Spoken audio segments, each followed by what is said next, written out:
Boa tarde. Agradeço mais uma vez pelo convite, pela oportunidade de participar dessa mesa e chamo aqui para compor comigo esse debate o doutor Marcelo Bechara, conselheiro da Anatel,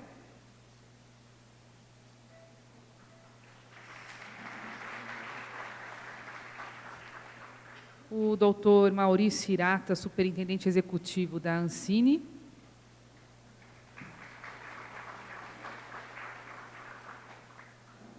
o doutor Marcelo Ramos, que é coordenador da área de Indústria de Rede e Sistema Financeiro da Secretaria de Acompanhamento Econômico do Ministério da Fazenda,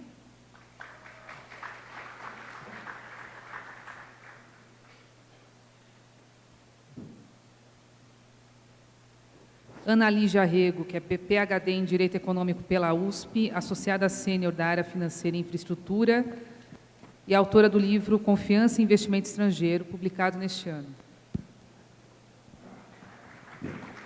E chamo também a doutora Adélia a vir aqui compor comigo.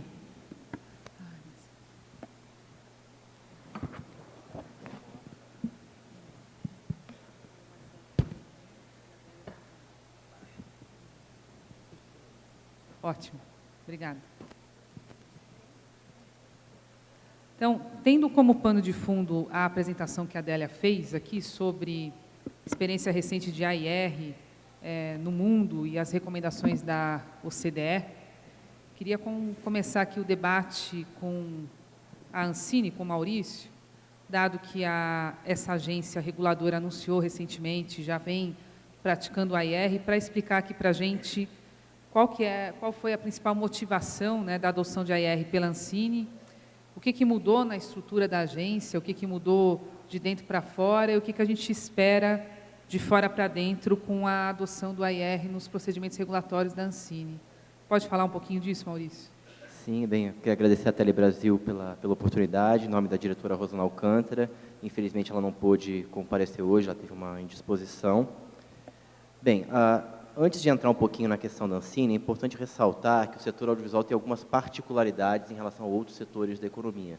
Como, enfim, grosso modo, os setores da cultura, ele é um setor altamente apoiado na negociação de bens intangíveis, principalmente na negociação de direitos autorais de bens intangíveis. Então, você tem alguns outros elementos que precisam ser considerados quando você faz uma análise de impacto regulatório, quando você pensa a regulação do setor. É um setor que possui tendências naturais a uma concentração vertical e, consequentemente, é um setor que sofre muito com a assimetria de informação. É um pouco uma das questões que a Adélia apontou, é uma realidade bastante frequente na agência, a dificuldade de acesso às informações dos agentes regulados, das negociações realizadas, é algo que sempre traz algum grau de dificuldade na qualidade das regulações emitidas pela agência, porque a boa medida depende muito da nossa capacidade de avaliar a realidade do setor, e sem os dados mais precisos e detalhados, muitas vezes a gente tem encontrado algum grau de dificuldade nesse sentido.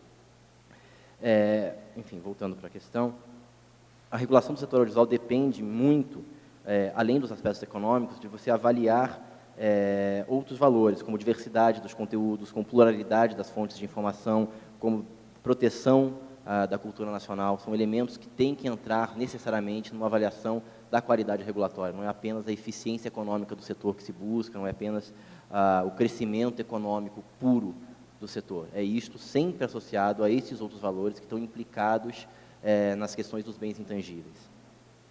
Portanto, quer dizer, a regulação, do ponto de vista da Ancine, ela precisa necessariamente equilibrar o mínimo impacto da regulação sobre os investidores, mas também a ampliação das opções de escolha para o consumidor. Isso é algo sempre fundamental.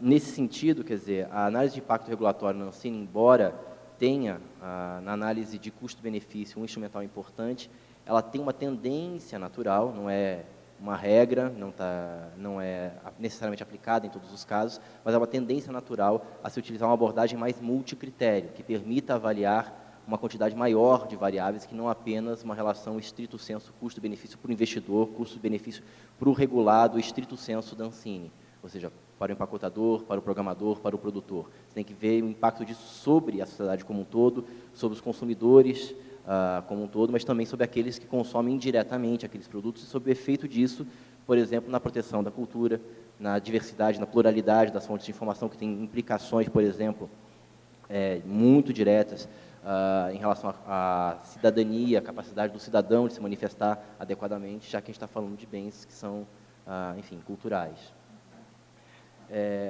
A Ancine, enfim, desde antes da questão da análise de impacto regulatório, tem tido um foco muito claro e progressivo no aumento da sua qualidade regulatória, então instrumentos como consulta pública, audiências públicas têm sido implementadas, a análise de impacto regulatório é mais um instrumental que veio a se somar a esse processo, quer dizer, não é algo que inaugura um processo de participação social, é algo, digamos assim, é mais uma etapa e mais um instrumento no processo já continuado. Aqui também é importante destacar o papel da diretora Rosana Alcântara. Ela, na qualidade de superintendente executiva, desde 2011, liderou esse processo de trazer o instrumental da análise de impacto regulatório para a agência, e continua agora, na qualidade de diretora, liderando esse processo na agência, e tem sido uma peça importante no reconhecimento desse instrumento como instrumento fundamental para a qualidade regulatória. Enfim, falando agora, já entrando mais na sua questão, quer dizer, a análise de impacto regulatório entra na agência em meados de 2011, num processo, digamos assim, de aprendizado e capacitação, ou seja, reconhecimento da ferramenta, de entendimento da ferramenta. É importante destacar também a participação do PROREG, da própria Adélia Rodrigo, que foi consultora no PROREG, na Ancine, em todo esse processo de implantação desde 2011. Foram realizadas uma série de capacitações com os servidores da Ancine ligados às áreas de regulação. Nós não temos uma área de regulação central na agência, como tem agora na estrutura da Anatel, quer dizer, a regulação é feita por áreas dentro da Ancine. Você tem na superintendência executiva, sim, um órgão que se preocupa com a questão da qualidade regulatória, transversalmente na agência, mas a regulação especificamente das matérias é feita em cada área, isso continuará sendo feito dessa forma. Então, você teve uma capacitação transversal do corpo técnico da Ancine, no sentido de que servidores das várias áreas tivessem conhecimento dessa ferramenta e progressivamente ganhem conhecimento. Foram realizados 3 projetos pilotos de análise de impacto regulatório, um deles sobre o sistema de controle de bilheteria, não é uma matéria muito afeita aqui ao setor de telecomunicações, mas basicamente de estudar a possibilidade de você recolher as informações das bilheterias dos cinemas, é uma questão fundamental para a operação da agência, enfim, você verificar o efetivo retorno financeiro do investimento público em produção audiovisual cinematográfica. Foi feita uma análise sobre a classificação das empresas produtoras para acesso aos recursos públicos incentivados, ou seja, você tem foi uma análise ex post, você tem hoje sim uma regra, uma norma que regulamenta a forma de acesso e cria critérios e patamares para acesso a um determinado volume de recursos em relação a determinadas características da empresa. Foi feita uma análise ex post do resultado dessa norma que está em vigor desde 2006, eu posso estar errado, mas acredito que é desde 2006, porque a gente está justamente num movimento de possivelmente mudar um pouco essas regras. E foi feito também uma análise, aí sim, mais específica de custo em relação ao registro de agentes econômicos na agência, enfim, o impacto de custo sobre os agentes econômicos para se fazer um recadastramento obrigatório que foi feito.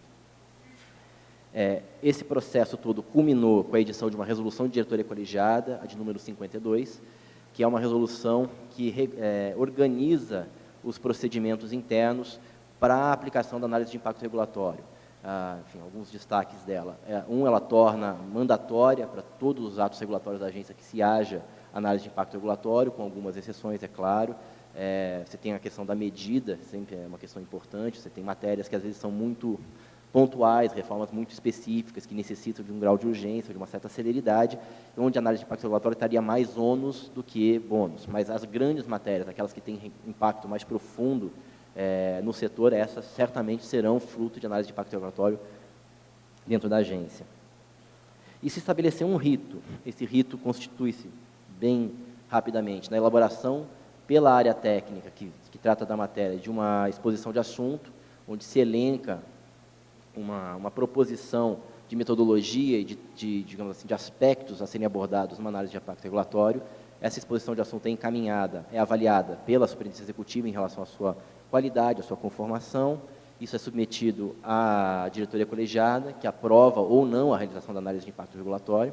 em aprovando, essa análise é realizada, necessariamente, como a Adélia apontou, com participação da sociedade, ou seja, com oitivas, com consulta pública, com envolvimento dos atores, dos stakeholders que serão impactados por aquela norma. A partir disso é constituído o relatório de análise de impacto regulatório, que é novamente submetido à aprovação da diretoria, que, caso aprove, daí encaminha, por fim, a redação de uma minuta de norma, que também passa pelo seu ciclo de consulta e participação social, com consulta pública e audiência pública, quando é o caso. E é bom esclarecer, quer dizer, a agenda regulatória que está em vigor na agência para o biênio de 2013 e 2014 já está submetida a esse rito, ou seja, já toda ela será perpassada pelas questões de análise de impacto regulatório. Então, enfim, panorama um pouco geral da Ancine é esse. Não, perfeito, acho que ilustra bem a complexidade da apresentação que a Adélia fez, ou seja, não tem realmente uma solução de prateleira única e uma transformação que começa de dentro para fora, né? A agência está mergulhada nisso, desde a capacitação do corpo técnico até a estruturação de processos, para agora sim anunciar a implementação do AIR. Um outro ponto importante que a apresentação da Adélia traz é que a AIR é algo que não fica restrito também às agências reguladoras, né? Tem uma questão aí de atuação do governo como um todo e uma questão de processo. Acho que nessa linha vale a pena pedir aqui para o Marcelo Ramos compartilhar com a gente o papel que a Secretaria de Acompanhamento Econômico vem exercendo, principalmente agora, depois da reforma do SBDC, e como é que ele enxerga o papel dessa Secretaria nesse contexto de análise de impacto regulatório, ou mesmo que a gente use um outro termo, qual que seria o papel da SEAI agora, e como é que a SEAI também se estruturou e vem funcionando em termos de processos e tudo mais para cumprir essa missão. Então, por favor, Marcelo. Obrigado. Doutora Cláudia, doutora Adélia, colegas debatedores, plateia, boa tarde.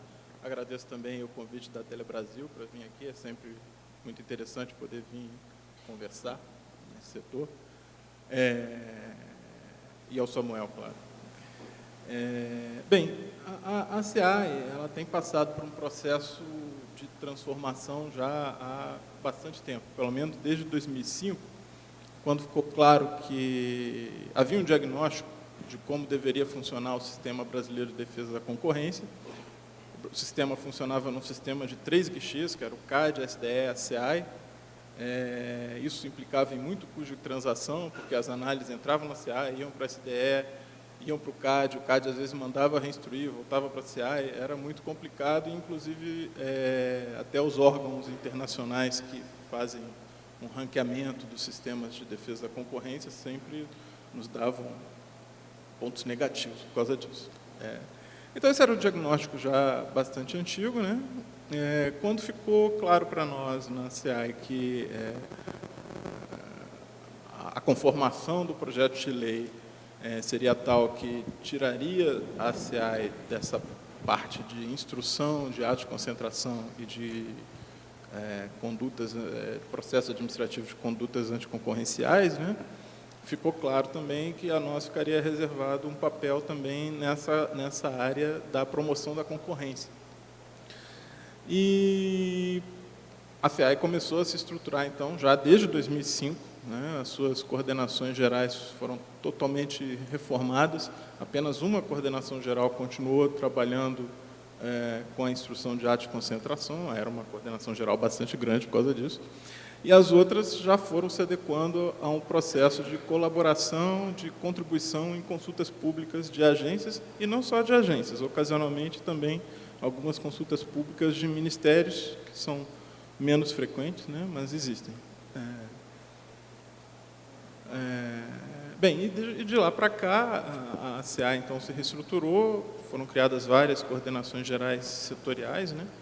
A minha, por exemplo, pega os setores de... Bom, não vou cansar vocês falando, mas pega telecomunicações, audiovisual, saúde, correios, sistema financeiro. Tá bom, né? E para que a gente pudesse fazer uma colaboração mais efetiva, já desde aquela época, a gente começou a investigar quais eram os modelos interessantes para você poder fazer colaborações de cunho concorrencial nas consultas públicas das agências. Foi aí, inclusive, que eu conheci a doutora Adélia, na OCDE.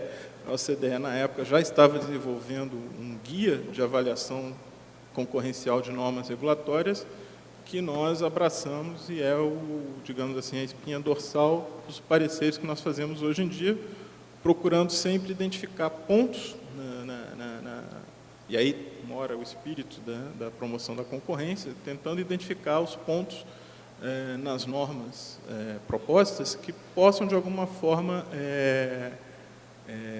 inibir a concorrência, né? A gente sabe que, obviamente, a maior parte, 99% das vezes, quero crer, que isso acontece, não há nenhuma intenção deliberada de restringir a concorrência, apenas é que o regulador, às vezes, tem tantos outros problemas a resolver que essa dimensão, às vezes, não é explicitamente considerada, o que faz com que, às vezes, aconteça esse tipo de coisa, né? Além disso, nos nossos pareceres, a gente tentou também, os nossos pareceres são estruturados dessa forma, tem primeiro uma análise que a gente chama de análise de impacto regulatório, e depois, uma das partes dela é a análise concorrencial. Na análise de impacto regulatório, é óbvio que a SEAI não tem, até para simetria de informação, a gente não tem condições de fazer a análise que a agência poderia fazer. Nós fazemos uma análise, a princípio, justamente olhando para aquilo que a Adélia falou, sobre a forma com que a documentação que apoia a decisão regulatória, a minuta da norma, trata as questões que nós entendemos importantes no que seria uma análise de impacto, né? Se os custos e benefícios foram contemplados para a sociedade, né? Aí não se trata nem de ver o custo-benefício só dos agentes, é uma interpretação mais ampla, né? Para os agentes, para os consumidores, enfim.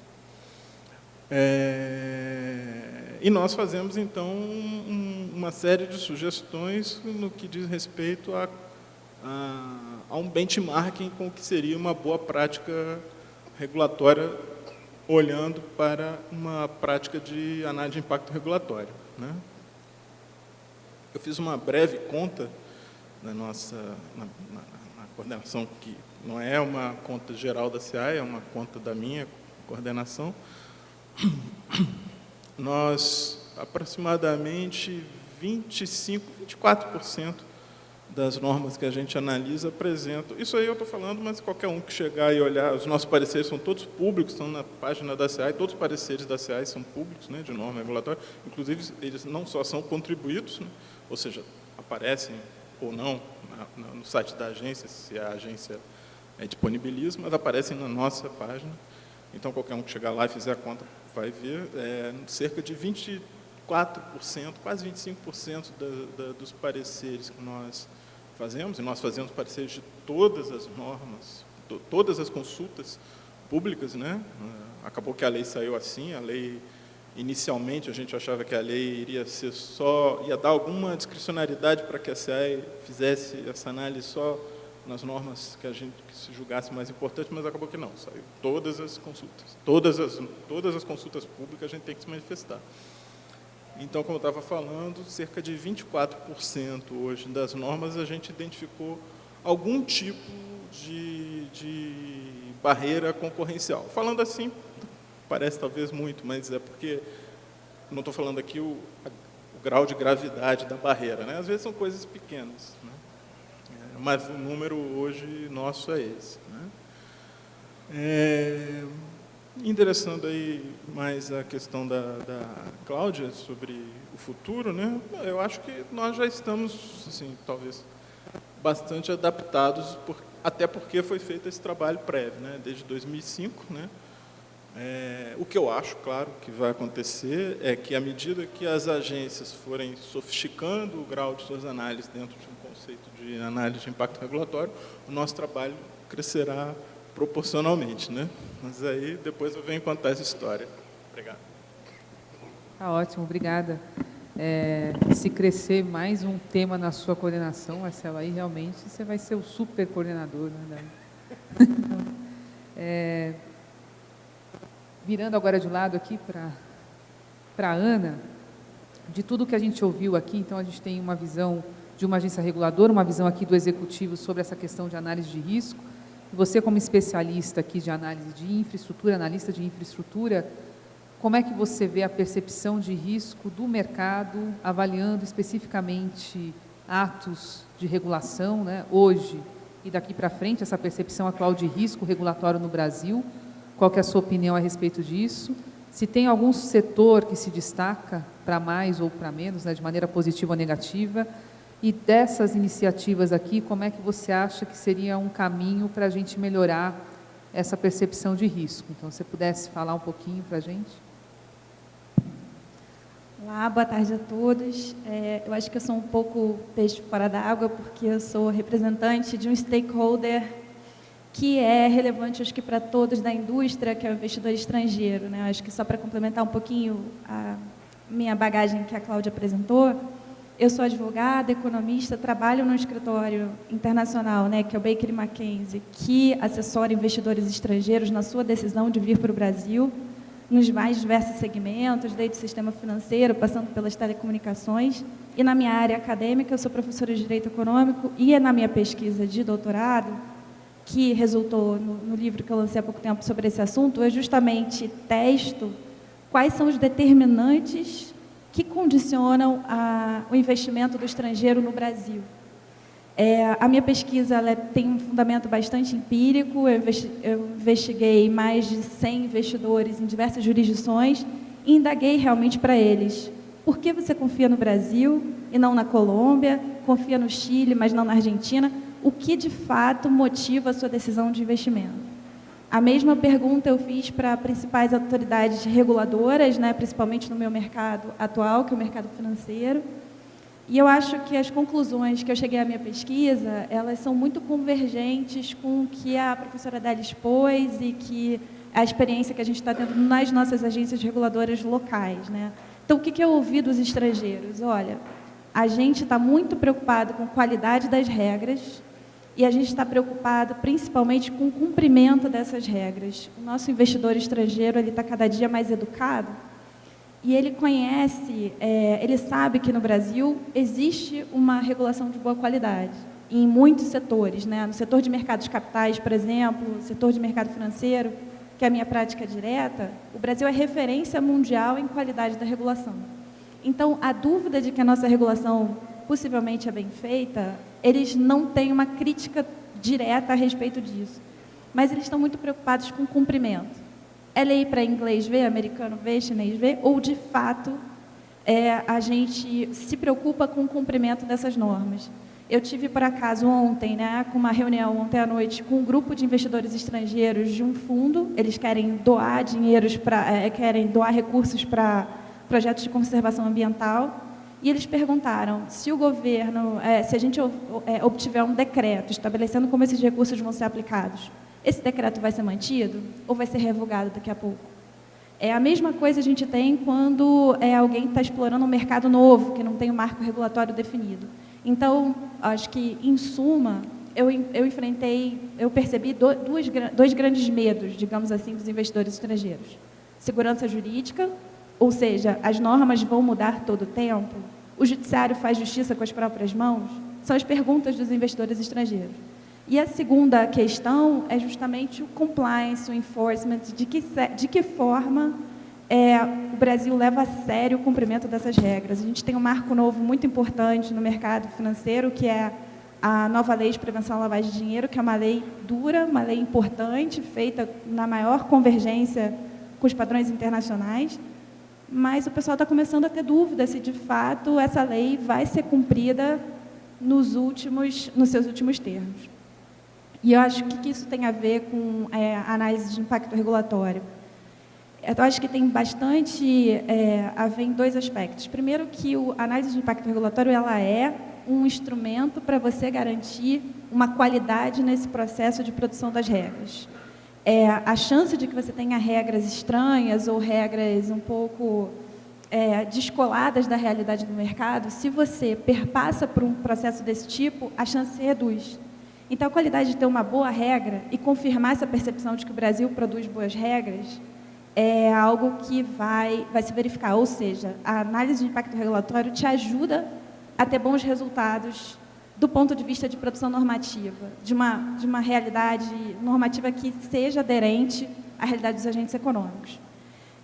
Agora, uma outra questão é que os estrangeiros eles não vêm para cá procurando, eu vou considerar que o Brasil é melhor para investir, ou uma agência de avaliação de risco, ela não olha um AR ainda, ela não conhece necessariamente esse instrumento. O sujeito que está lá numa mesa de investimentos, mercado de capitais, ele não tem nem tempo para analisar um instrumento dessa categoria. O que eles procuram? Aspectos que o AR vai trazer como resultado, mas não justamente a procura pelo instrumento que não tira importância desse tipo de avaliação. O que é muito importante é que esse tipo de relatório traz informações muito ricas sobre ordenamento, sobre o processo de produção de normas, e essas informações podem ser muito úteis para o Brasil promover o seu ordenamento jurídico como um lugar seguro para fazer investimentos.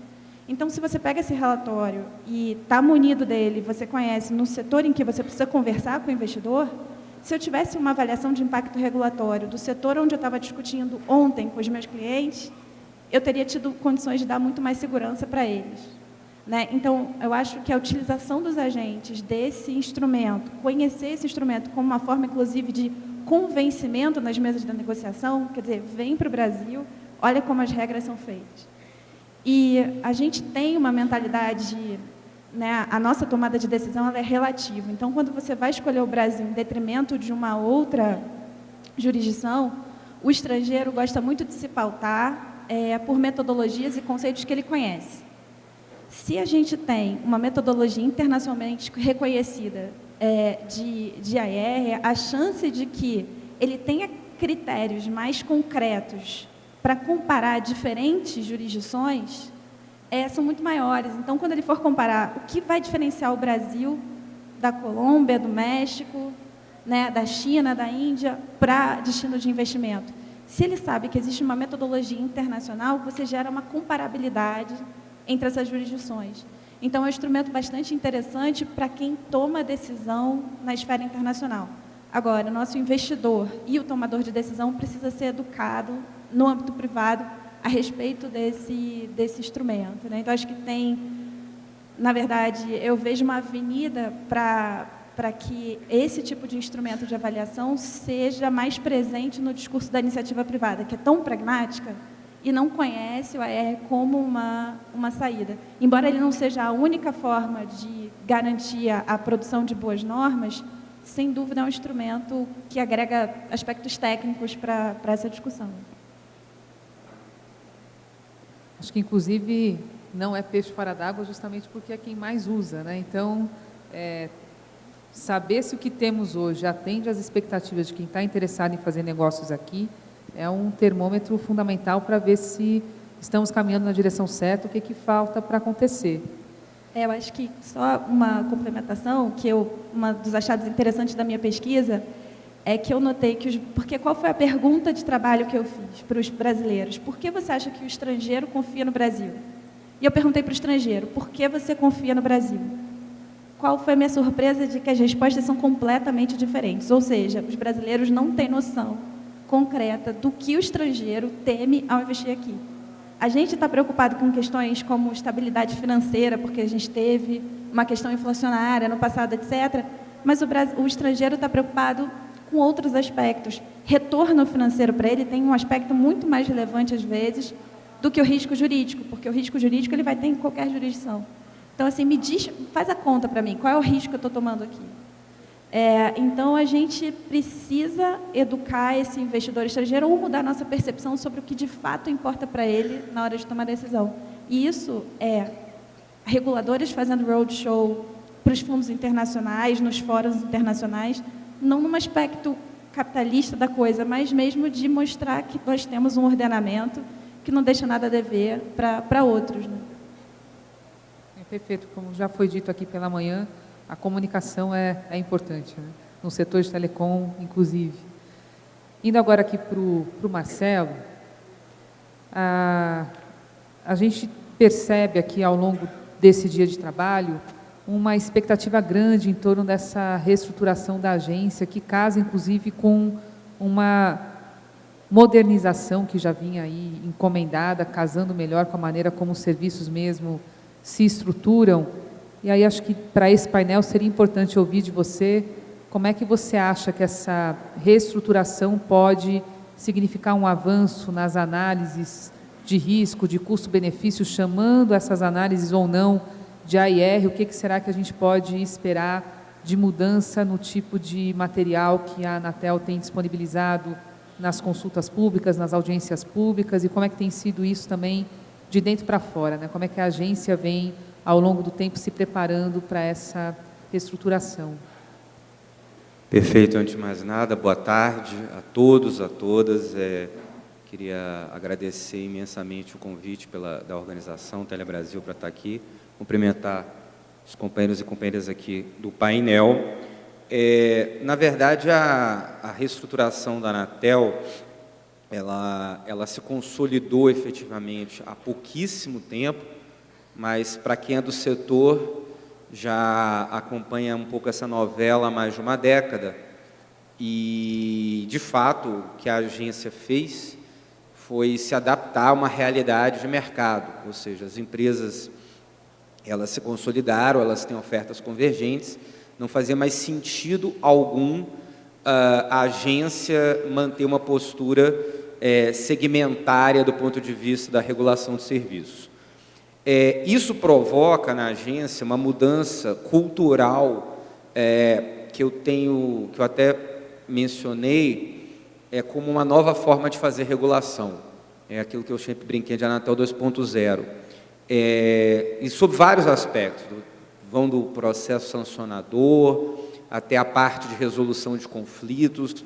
Eu vejo uma Anatel tendo muito mais trabalho positivo, né? Um trabalho que eu acho que é extremamente relevante do diálogo com o segmento, com o setor, ainda mais aberto e transparente, sofisticando inclusive os procedimentos de consulta pública.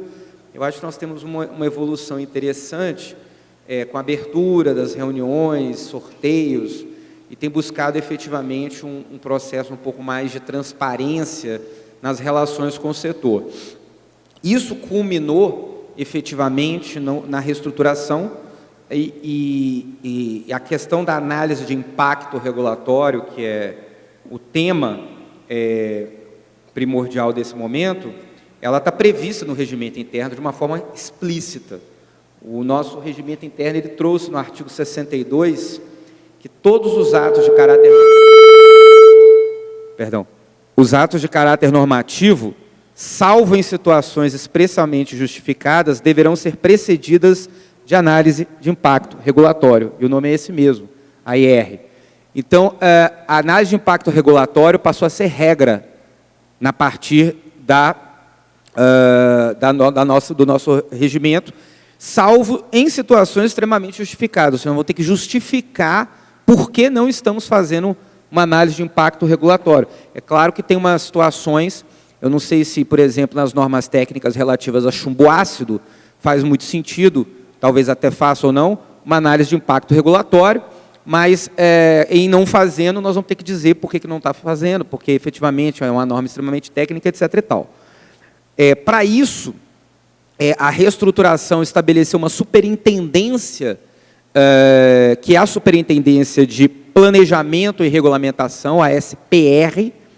Na SPR, tem uma gerência de regulamentação, que tem a responsabilidade de propor e coordenar estudos de impacto regulatório, e nós vamos ter, já estamos em fase de implantação, se é que o nosso superintendente Bicalho, estava até mais cedo, deve estar aí agora, já não o fez, que é estabelecer uma coordenação específica para análise de impacto regulatório.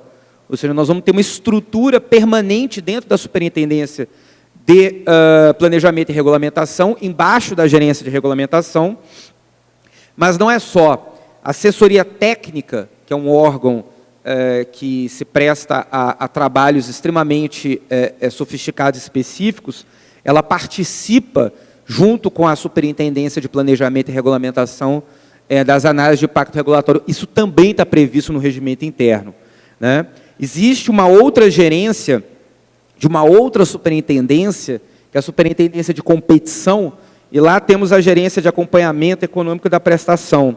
E essa gerência também está no regimento interno, explicitamente, participar de estudos de impacto regulatório desenvolvidos pela Superintendência de Planejamento e Regulamentação. Então, na verdade, existe uma coordenação de uma Superintendência de Planejamento e Regulamentação, mas que, no mínimo, envolve a Superintendência de Competição e a própria assessoria técnica, sem prejuízo de outras áreas. Evidentemente, nós temos a Superintendência de Outorgas e Recursos à Prestação. Se for um tema que envolva a área de outorgas ou a área de espectro, ou a área de recursos escassos, a superintendência vai ter que se coordenar junto com essa área. Para isso, o que a agência está fazendo? Ela está se preparando, né? Nós estamos com... A agência já participa de algum tempo do PROREG, né, da Casa Civil, mas existe um curso da ENAP, e nós estamos enviando alguns servidores para fazerem uma capacitação nesse curso.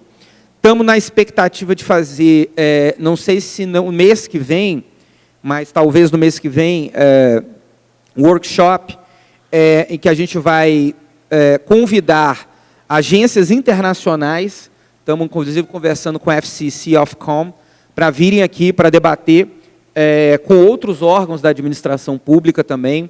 Estamos aqui, e eu já dei a sugestão da gente chamar o setor privado para participar também, em algum modo, desses workshops, para falar de análise de impacto regulatório.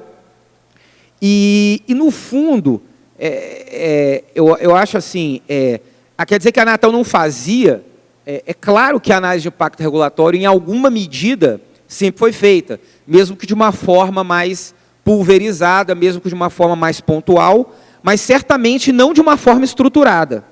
E essa estruturação, ela nasce nesse momento, por força do regimento interno, agora criando essa determinação. É claro que os regulamentos que já estão no conselho diretor da agência, nós não vamos devolver para fazer análise de impacto regulatório, porque nós vamos aprovar. Mas aqueles que ainda vão para a consulta pública, com certeza já serão precedidos e já terão esse instrumento.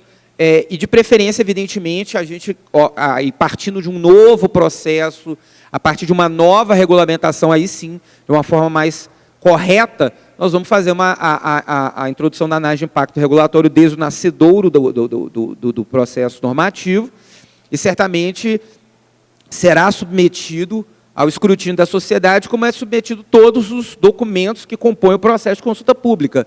Quem está acostumado a participar das nossas consultas públicas sabe que tem lá os informes, os pareceres da Procuradoria, que também compõem, aí do ponto de vista jurídico, uma opinião que é mais um instrumento na tomada de decisão, né? Então, na verdade, nós não temos o entendimento de fazer um regulamento de análise de impacto regulatório. A gente ainda não está com a ideia, senão vou ter que fazer um impacto regulatório para fazer o regulamento da análise de impacto regulatório, e não faz muito sentido a gente trabalhar nessa linha. Em que pese, existem até propostas do Executivo, um decreto presidencial, ou pelo menos tinha, eu acho que do governo, ainda do presidente Lula, eu não sei como é que, se isso ainda tem alguma percepção dentro do governo da presidenta Dilma, até de fazer um decreto mesmo, determinando a realização dessas análises de impacto quando envolvam mais de 100 milhões de reais, salvo engano, ou quando tem um impacto sobre 1 milhão de pessoas dentro do território nacional. Existe uma discussão muito interessante dentro do governo sobre isso. Para dar uma aplicação aqui mais num caso concreto, eu lembrei aqui que, por exemplo, para provar, né, que de alguma forma a gente já fazia isso, quando no Plano Geral de Metas de Competição, o PGMC, nós sugerimos, e foi aprovado, um feriado regulatório para que as empresas pudessem fazer os investimentos em fibra, especialmente, isso foi precedido de uma certa forma de uma análise de impacto regulatório, ou seja, nós fizemos ali, atingimos um objetivo, seguimos mais ou menos o script, né? Qual é o objetivo, quais são as opções, fazer a coleta de dados, fizemos benchmark e demos transparência e publicidade, fazendo aqui de uma forma bem bem sucinta, extremamente sucinta, como foi feito, mas, na verdade, nós sabemos que existem várias formas de fazer análise de impacto regulatório. Muita gente costuma resumir, eu acho que a professora Adélia foi muito feliz na sua apresentação, que, aliás, foi muito boa de fato, que pese a uma forma de, muitas vezes, diminuir a importância desse instrumento como uma questão de custo-benefício regulatório. Na verdade, ele muitas vezes é muito mais do que isso. Até porque o custo-benefício, do ponto de vista quantitativo, ele pode ensejar alguma coisa. Do ponto de vista qualitativo, eu acho que é a linha, inclusive, que a Ancine adota, porque tem uma visão, né, por força de questão da identidade nacional, do desenvolvimento da cultura, tem um aspecto social que, em muitos casos, também a Anatel não pode deixar de analisar. Muitas vezes, se você fizer uma análise apenas meramente de custo-benefício, você pode ter, por exemplo, impactos ambientais indesejáveis, né? E aí a visão não pode ser puramente econômica, também tem que ter algum nível de aspecto social de interesse público sempre. E, bom, um dos regulamentos que nós estamos propondo, isso é o RACO. É o primeiro, talvez, dos grandes regulamentos convergentes nossos, é o Regulamento de Atendimento, Cobrança e Oferta. Ele já está em consulta pública, é um regulamento para unificar as formas de atendimento, cobrança e oferta dos serviços de telecomunicação de interesses coletivos mais relevantes, porque para cada regulamento tem, às vezes, uma forma diferente, o call center é o mesmo e o usuário fica sem saber por que num prazo de atendimento e resposta para um serviço é diferente de outro. Então, a ideia é fazer a unificação e, certamente, esse regulamento que está em análise sobre essa nova superintendência vai ter uma análise de impacto regulatório. Eu acho que é basicamente isso que a agência está enxergando sobre esse tema. Estamos extremamente entusiasmados com isso. Há um tempo em que se achava que a agência tinha medo da análise de impacto regulatório. Nós não temos medo, a gente acha isso importante e agora temos condições realmente mais estruturadas de fazer e implantar, e agora somos obrigados a fazê-lo por força do nosso próprio regimento. Obrigado. Perfeito. Boas notícias. E chama, sim, o privado para esse workshop. O setor privado vai gostar de poder participar também. Já caminhando aqui para o fechamento, passa rápido, né, quando a gente está se divertindo. Eu queria que a Adélia comentasse, então, dado que ela fez a apresentação de abertura, como é que você tem essa percepção, seja do AIR, porque aqui de tudo que a gente falou, fica claro que a gente não tem um método unificado, que é bem o que você coloca na sua apresentação, né? Até para a gente tomar cuidado de não usar tanto o termo AIR como um tema, como se fosse um tema da moda, porque uma análise de impacto a gente pode fazer de diversas maneiras, principalmente com aquilo que a gente tiver na mão. Queria que você desse aqui a sua opinião sobre o que foi dito dentro da palestra que você fez na abertura, por favor. Muito obrigada. Eu acho que o Brasil está nesse momento de institucionalização da ferramenta. E é um momento de risco, mas é um momento muito bom também. É positivo porque eu acho que já tem algumas instituições, algumas agências, principalmente, que pensam na ferramenta e como fazer. Eu acho que tem a parte do risco é que essa atomização, ou essa pulverização de eu faço do meu jeito, fique difícil depois, porque a ferramenta tem que ser utilizada pela administração como um todo.